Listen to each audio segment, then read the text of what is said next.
Welcome to another episode of At the Edge of It All. I'm Elena Gomez, and today joining us once again on the podcast is Professor Aaron Gross. He's a professor of theology and religious studies. Aaron, thanks for being back. Great to be back. And so the last time we had you on, we learned a little bit more about your work and your advocacy for better food systems in our country. You're also now the director of the newly formed Center for Food Systems Transformation at the University of San Diego. And what you do there is look at how food system changes can respond to issues like climate change and justice related to food. Today, we want to dive a little bit deeper into other topics because you have so much knowledge on this topic about foodborne illnesses. Yeah. What those are, how we can track them, what's happening in our food system. So we want to go a little bit into that topic today with you. So I was looking at some stats from the FDA, and they found that there's about nearly 1,600 recalls in food and cosmetic products this year. That number's lower than last year, so that's good news. We still have some time before the end of the year. We're recording this in mid-November. But tell us how food recalls work, or food and cosmetic recalls, because it's not all just someone gets sick, right? There can be different circumstances in those, right? Yeah, recalls are happening at a very high level. And the things we're really concerned with are a subset of that. So of those 1,600 recalls you mentioned, it's only going to be a couple hundred that are related to food. And you mentioned the FDA, but it's also the USDA. Okay. So both the FDA and the USDA take different parts of the food system. And those recalls in 2024, 296. We're probably going to have more this year. The recalls aren't necessarily good or bad. A recall is kind of a double-edged sword. It does mean something went wrong, so that's the bad part, but it means it was caught, and it means it was dealt with. So that's the good piece of recalls. The bigger problem behind this, though, is we have a lot of people getting ill from food still. 48 million folks a year, according to our CDC in the U.S. We have 3,000 deaths. So there's a subset of those recalls that are really quite concerning. Yeah, so break down foodborne illnesses, because I think we all know about E. coli and salmonella. And if you watch the news, you'll see that, hey, there's a recall because a lot of people got sick from salmonella. So we hear a lot about it. But can you tell us a little bit more about foodborne illnesses, how we might get them? How would salmonella get into vegetables, for example? So break down how all that works. Yeah. One of the things that's sometimes frustrating about the way foodborne illness gets reported is it can feel very random. It's on spinach, it's on mushrooms, it's on chicken. It just feels like this. Even organic products. Absolutely. It can be on the most prestigious kind of fancy thing you imagine. But it's not random. There is something behind the scenes. So when we're talking about salmonella and E. coli, and those are really important ones because those make us really sick. Salmonella is the one killing more people in this country than any others. And those are only in animal feces. We got to make this uncomfortable kind of fecal connection between the foodborne illness, no matter what innocent product it's on, and where it's coming from. And what's important for folks to know is we've got these industrial animal feeding operations, which really are the source of the most concerning foodborne illnesses. They may show up on a variety of different foods because they can be directly on the chicken we eat. So that's one of the foods where people, are getting sick directly from something on the chicken they didn't cook well enough. But it can also end up in the water, in the soil, and then that ends up on a lettuce farm. It can also be transmitted through workers, and then it ends up in the food supply that way. But the source is very often these industrial animal operations that are cramming huge number of animals in these filthy conditions and kind of unsurprisingly are leaking out a lot of pathogens. And so typically, I guess in rural or agricultural areas, the cow farm is pretty close to the garden. Is that how that usually is? Or are some farms, I imagine, not near those? And would those have less of a risk, I guess? Absolutely. Okay. Yeah, much less of a risk. So yeah, depending on the proximity between industrial animal farms and the vegetable farms, there's either virtually no risk or there's a lot of risk. And what we have in our food system, and there's no easy way to tell, is a lot of cases where, right next to big industrial farms, we've got vegetables being produced. And part of the challenge here is even if that vegetable farm can prove that there is contamination coming from that industrial farm, the way the politics work, they can't necessarily stop them. So we've got some policy issues that are making it, hard to create the incentives that would clean up the system. And when you're in your grocery store, I mean, I guess you could search you could do your own research and say, okay, I'm going to look up this farm that I always get my carrots from, and then I can see. I mean, you'd have to do the homework yourself. Is that even possible, or is it more complicated than that? It may not be worth it. You know, if you have the time, absolutely, being able to understand where your food comes from. But when most people try, they find it's a really big task. And it's constantly changing. So yeah, if you're lucky enough to be in a situation where there's a farmer's market nearby and you can actually buy most of your food there, yeah, you can definitely do some things that for a lot of reasons you might feel good about, not just better food safety, but a number of other advantages. But most of us really do have to depend on the system, which is why the way we can, most change it is as public citizens. The way we communicate to our elected officials, the way we raise these issues in the public sphere. We live in a system which is responsive if consumers get upset. But we also live in a system where consumers don't understand it. This is why when it feels random, it feels like it's coming at you from all different angles. You don't know what to complain about. But that's what we're here to kind of have folks understand, that there are sources of these problems, that there are policies that can change this, and that can really make us safer. Yeah.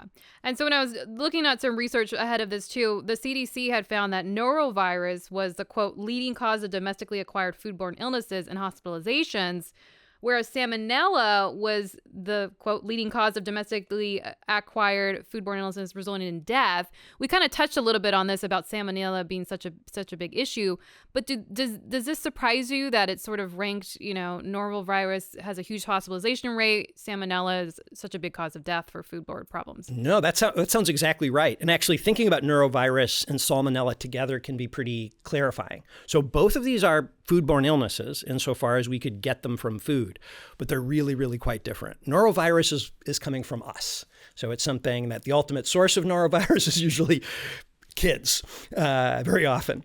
And so it's getting transmitted, but the source is not a problem. It's humans. Whereas salmonella is actually in the food. It's actually from that sick animal that you're eating. So it is foodborne illness in the classic sense. It's not only getting to you on your food, food is the origin of it. And that's where we can fix things. We have a system which is just extremely tolerant of salmonella, which is why that statistic you mentioned, that it's salmonella killing more people than anything else in foodborne illness. You would think we'd be doing the most to regulate it. And what we actually have is the current administration having rolled back regulations. And these are pretty nonpartisan things. I mean, as far as I know, Republicans and Democrats both dislike salmonella. It's something we can agree upon. But the Trump administration rolled back a move that had been set in motion under Biden that would have reclassified salmonella. So it gets into things that feel very wonky, but the effect would have been we would have had a much safer food system. Yeah, and I think that classification you're talking about is naming salmonella an adulterant, right? We had kind of talked with you about that when I looked back in the early 90s, E. coli was added to this list of an adulterant. And when I looked up adulterant, it's basically a substance that is prohibited in our food systems, right? And so why is salmonella not in that same category? I mean, I guess it's a regulation policy issue, or why can't salmonella be in that same group? Yeah, well, it actually can be. And this was, a group of pretty, publicly minded kind of nonprofits, groups like Consumer Reports were working with the government and came up with this rule to reclassify it as an adulterant. And they were looking at what they did to E. coli. So it definitely can be done. It's going to cost the industry money. And what we really have is a poultry industry, which is just putting profit before safety. So yeah, we have the ability to classify it as adulterant. It makes all the sense in the world. So if you're thinking like, why wouldn't you classify something that's killing Americans as an adulterant? In this case, it really is just about profit. There's not really a counter argument. It's going to be couched in the terms of job loss or economic harm, which is exactly what folks said about the E. coli becoming an adulterant. But what we found is our industries are very flexible and creative. When you draw a line and say, you know what, this is killing people, you can't do it, they find a way to continue. And there probably will be some short-term costs.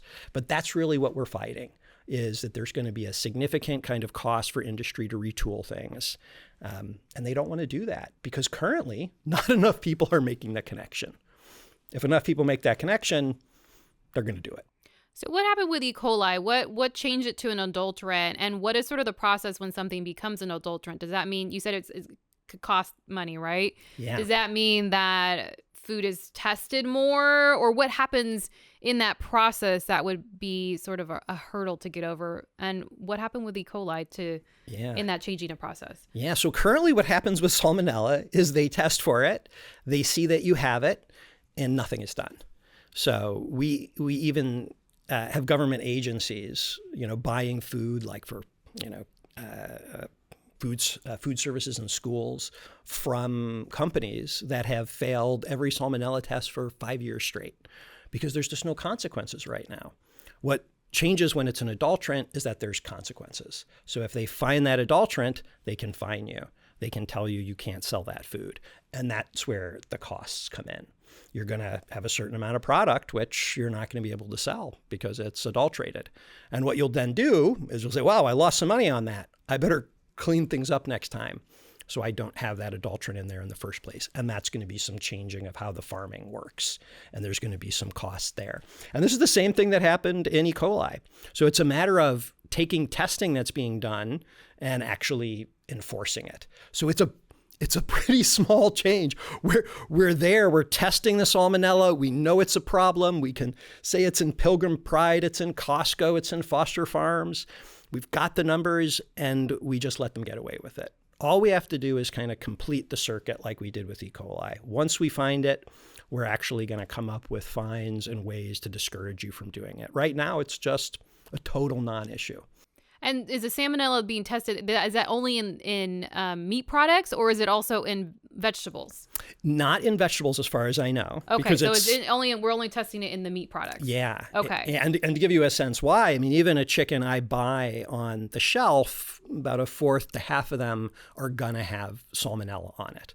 So it's endemic in the chicken industry, whereas it's going to have to spread through some complicated vehicle from chicken for it to end up on lettuce or carrots. Okay. So you basically want to assume your chicken is contaminated if it's raw.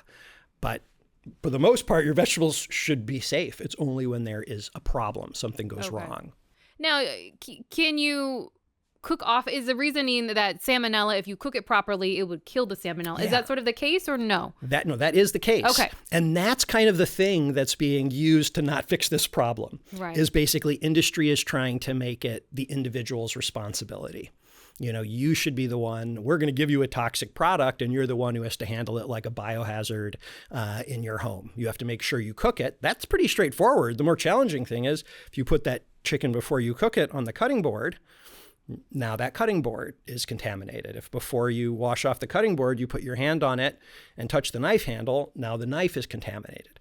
That's where it gets tricky. And that's why it shouldn't be primarily put on people. But because you can technically kill this stuff by cooking, and we always cook chicken, at least with a couple exceptions, people want their meat cooked, it can be done safely. But that's being used really as an excuse for not cleaning up the system.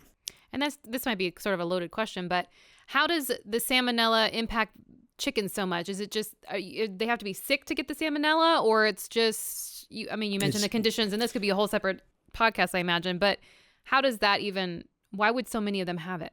Yeah, no, that's probably another reason the industry doesn't want to have this conversation. The animals are so likely to be sick because it's a system which raises them to be sick in terms of the quantity of animals raised in a small space, in terms of their genetic uniformity. It's just a kind of perfect petri dish. So the real long-term solution here does ultimately involve bigger changes in agriculture. Now, just classing salmonella as an adulterant isn't going to fix that whole system. It's going to put pressure on it to move in the right direction. But a couple additional steps in that direction, we'd maybe get those birds out of the confined factories onto pasture where we know there's going to be a lot of advantages for their health. We maybe wouldn't have them so genetically kind of peculiar and uniform. That is, we've basically used these strains that are really designed for optimal growth, really designed for optimal egg production, which means we aren't looking at whether they are healthy because there's no economic value to the bird being healthy. It can have salmonella and it has no effect on the economic value of the bird. So yeah, ultimately this points back to the really filthy conditions the animals are raised in. On sort of the other end of things, people might argue, and we all eat it from the grocery store, most of us. Every day we're getting food from our grocery store, and at least majority may say, I don't get sick. I'm not getting food poisoning every other week, or, the conditions must be okay because I'm mostly fine, right? What is sort of your argument to that? I mean, I think we've all, get a food bug maybe once a year or something. I'm not sure. Everyone's different. But what is sort of your argument to that? Yeah, well, we have to ask. So 48 million folks getting foodborne illness, according to the CDC, with a cost, according to the GAO, of something like $75 billion. So this is just a costly thing. So a lot of this doesn't have to be, it's a dramatic thing in our life. It's just, why would you have 48 million foodborne illnesses and all the costs associated with that, lost work, et cetera, if you can fix it? The other thing is that probably it's affecting us more than we think. Most people are not connecting their 24 or 48-hour flus with foodborne illness. So the really simple diagnosis is, if it goes in 24 or 48 hours, you probably were getting sick from food. And once people know that, they'll actually realize this is okay. There's always somebody around me. So, that 48 million number starts to show up. So it is showing up in our lives. But ultimately, what I would say is, most of us, most of the time, we aren't going to be impacted by this. That's not necessarily the reason. But we've got human beings dying. 3,000 a year in general from foodborne illness, but 240 specifically from salmonella. All right, so we've got 240 deaths, 240 humans who are no longer with us. And we have very simple rules we could pass that would reduce that number. And that's the real reason to intervene here. So many problems that hurt us are really intractable. There are wars in another part of the world, and we're spending all sorts of money to try to impact them. This is something we really have control over. We just have to have enough understanding of our food system to stand up to some of the corporations, which are mostly just good at being in the shadows. So it's the tractability of the issue and the fact that human life is at stake, rather than it being an everyday issue, that I think makes it so important. Yeah. And I want to leave our listeners with some bit of advice. And I know it can be a little tough with just the current food system of to give advice of how you can make better choices, or what are some things to think about when you're at the grocery store the next time to reduce your risk of foodborne illness, or even if you're in the kitchen, some things to do to make sure you stay a little safer. Yeah, absolutely. Yeah, there's definitely things you can do. And I'll kind of end with maybe the things beyond our individual kind of household. But to start there, being aware where the products that are going to be most dangerous are. So knowing if you've got raw animal products, you want to be especially careful with those. You can indeed learn a lot about where your food comes from. So to the extent that's possible for you, that is going to increase your safety. You're going to have more confidence because you're going to know those brands. You're going to know that they don't have chronic problems, as opposed to when you're buying in the supermarket and you don't have the ability to tell. So those are two simple things you can do. You can sign up for recall notices if you're somebody who does a lot of cooking or you have a food business. That can be helpful. But the most significant thing, I think, is talking about this and making this a public issue so that our public officials can act. As I said, we were in a late process up until April of implementing this rule that would have made salmonella an adulterant, which would be a kind of first step. And that got rolled back because of particular industries pushing back. We start talking about it. We make this an issue in the public sphere. We communicated about it. We make it known that we're aware.